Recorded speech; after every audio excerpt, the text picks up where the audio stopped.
Саламатсызбы? Региондо Абалким автордук программасы. Кыргызстанда кайрадан шайлоо кампаниясы башталды. Бул жолкусунда жергиликтүү кеңештерге аттангандар агитацияларын баштап, элди өздөрүнүн план программалары менен тааныштырууга киришти. Эми кандай болгон күндө дагы шайлоонун шайтан оюндары өзүнүн кызуу жүрүштөрүн кылбай койбойт деңизчи. Кечээ эле бири-бирин жеп салчудай болуп аткандар бүгүн акырын бир партияга биригип, элим эле элим, журтум эле журтум деп жан күйдүрүп аткан ролдорду эч тартынбай ойной беришет. Ага эми кыргыз эли көнүп деле калдык го. Бирок бул шайлоодо маселе башкада. Президент Жапаров да, УКМК төрагасы Камчыбек Ташиев да бул жолку жергиликтүү кеңештин шайлоосуна өзгөчө көңүл буруп жатканын коомчулук байкап турат. АЖО дагы, генерал-полковник дагы эң биринчи кезекте административдик ресурстарды колдонуу, шайлоого бийликтегилердин кийлигишпеши керектиги тууралуу катуу эскертүүлөрдү берди. Эми жанагы чала бандит, чала сабат, бирок акчасы бар, мамлекеттин элдин акчасын уурдаган ууруларды шайлоого катыштырбастан, тизмени катуу кароо жагы тийиштүү органдардын учурдагы негизги милдетине айланды. Акча десе асмандан өзүн таштагандар элге кызмат кылып кыйратпай, чала бандиттердин болсо мандат алып алып, ого бетер бандиттигин күчөтүп алып, жанына 10-15 баланы жетелеп алып, көрүнгөн жерге барып, кыйын сынган замандар эми ушуну менен толугу менен артта калышы зарыл тапшырма.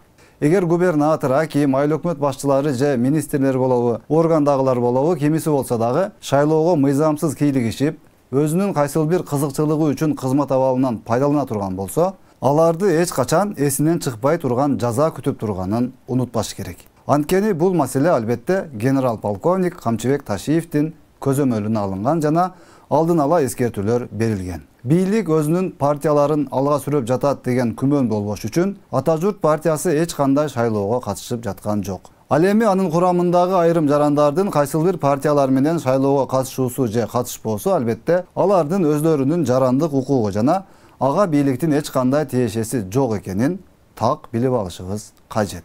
Жакында жергиликтүү бийлик органдарына шайлоолор болуп атат. Шаарларда. Дагы бир жолу айтайын. Мамлекетибиздин башчысы, президентибиздин биздин алдыбызга койгон тапшырмасы негизинде биз мамлекетти акыйкаттуулук менен башкарышыбыз керек. Бул деген эч кандай шайлоолорго мамлекеттик органдар кийлигишпеш керек. Мурдагыдай бирөөнүн эркине бирөө басым жасабайт. Ошондо гана акыйкаттуулук болот. Эл өзү тандап алсын, каалаган адамын тандап алсын. Каалаган элге кызмат кыла турган адамды тандап алсын. Мамлекет эч кандай депутатты дагы, партияны дагы тандабайт. Мамлекет үчүн баары бирдей. Мамлекеттин жетекчилери үчүн баарыңыздар бирдей болосуздар. Азыркы кандидаттар, азыртадан кандидат болгондон баштап ойлош керек. Азыркы шайлоого барып аткан партиялардын арасында ар бир кандидатты кылдат текшерип чыккыла. Ар бир кандидатты.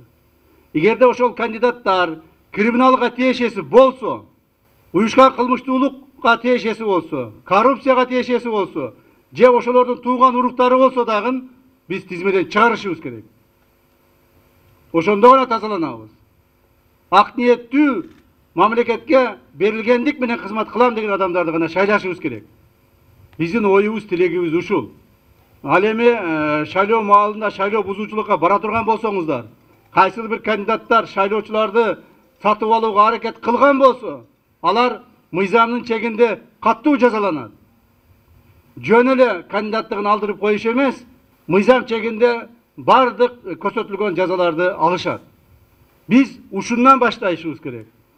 Тазалануу, мамлекетти башкаруудагы тазалануу шайлоолордон башталыш керек. Ошондуктан урматтуу президентибиз алдыбызга ушундай тапшырманы койду, биз ушул тапшырманы аткарышыбыз керек. Айрыкча укук коргоо орган жетекчилери, коопсуздук орган жетекчилери, прокуратура орган жетекчилери, кызматкерлери, жергиликтүү бийлик орган жетекчилери жана кызматкерлери ушул маселеге катуу көңүл буруңуздар. Өзү мындай карасаң кыргыз элинин саясий сабаттуулугу алда канча өсүп, башка бир топ элдерге салыштырмалуу саясатты так жарган, жалган менен чынды айырмалай алган деңгээлге жетип калганы байкалып турат. Арабызда албетте дагы эле баш айланып, кайсыл бир шакылдап кез-кезде сайрап тургандарды, зериккен сайын чыга калып акыл үйрөтүүчү болуп аткандарды угуп, аларды ээрчип жүргөндөр да жок эмес. Бирок мындай адамдарыбыз азыр дээрлик азайып, аз гана санда калды. Социалдык тармактарда, айрыкча Facebook'ta отуруп алып, ойду тоону жазып өзүн бактылуу сезип аткандарды эске албаганда, азыр мекенибизде коомдук саясий абал туруктуу жана ушак айыгын териштирип отурганга эч кимдин убактысы деле жок. Элдин баары өз тирилиги менен, мамлекет болсо жаңы Кыргызстанды курабыз деп, күнү түнү курулуш иштерин жүргүзүп жаткан мезгил. Күн алыс кайсыл бир объектилердин ачылышы, кайсыл бир курулуштарга капсула салуу аземдери өтүп, өлкөбүздөгү көйгөйлөр акырындык менен чечилип жаткан учур. Бирок акыркы күндөрү кайра эле баягы Өмүрбек Суаналиев деген киши 11 буйрук аткаргыч агентин куткара албай жаткан батыштын маалымат каражатына чыга калып, акылдуу көрүнгүсү келгенин көрдүк. Сөздөрүндө конкреттүү же бир дооматы жок, же бир конкреттүү сунушу жок.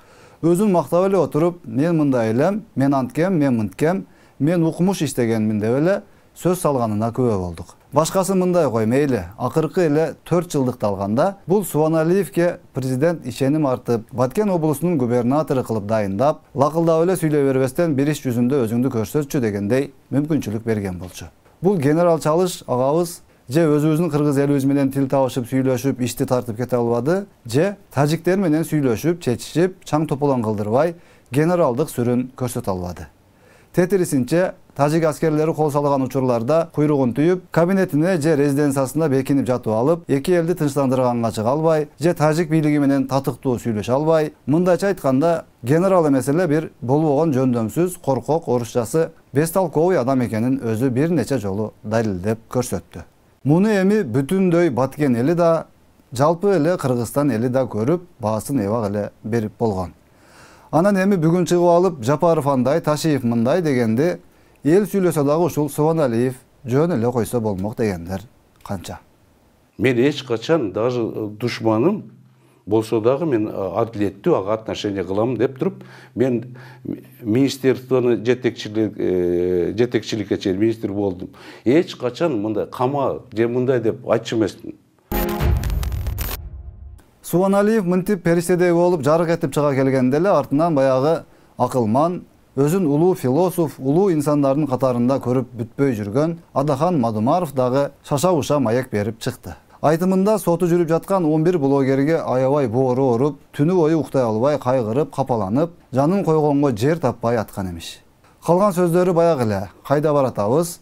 Кокуй биз ким элек, ким болуп калдык? Мен эч ким укпай атат, мен болсом мынтмекмин, мен болсом тигинтмекмин, мен болсом эле жыргал болмок, мен укмушмун, мен билимдүүмүн. Улуулардын баары жашоосунда мага окшоп кыйналган. Булар акмак, булар жаман, булар сабатсыз, булар адам эмес. Мен эле адаммын, мени Кудай өзгөчө кылып жараткан. Мен дегенде мен, мага кимиң тең деп эле 1 сааттан ашык отурганы көрдүк. Бир чети карылык деле келип калган. Аны муну окшошсо, окшошпосо сүйлөп кое берет деңизчи. Бирок ушул 11 блогердин соттолуп жатканына боору оруп, кан басымы көтөрүлүп, отура албай жатканына баягы Мадумаровдун гипнозуна азгырылып калгандар эле ишенип кошулуп ыйлап отурбаса, башка эч ким деле ишенбесе керек. Кезинде Мадумаров бийликте тайраңдап жүргөндө, Ошто Алишер Саипов аттуу журналистти атып өлтүрүп кетишкенде, госсекретар болуп турган Мадумаров эмне деген эле? Эсиңиздерге салып коелу. Бардык өлкөлөрдө журналисттерге ок атышат. Орусияда дагы, Казакстанда дагы, Өзбекстанда дагы. Бирок Кыргызстанда гана муну өтө оор кабыл алышат. Эмне болду?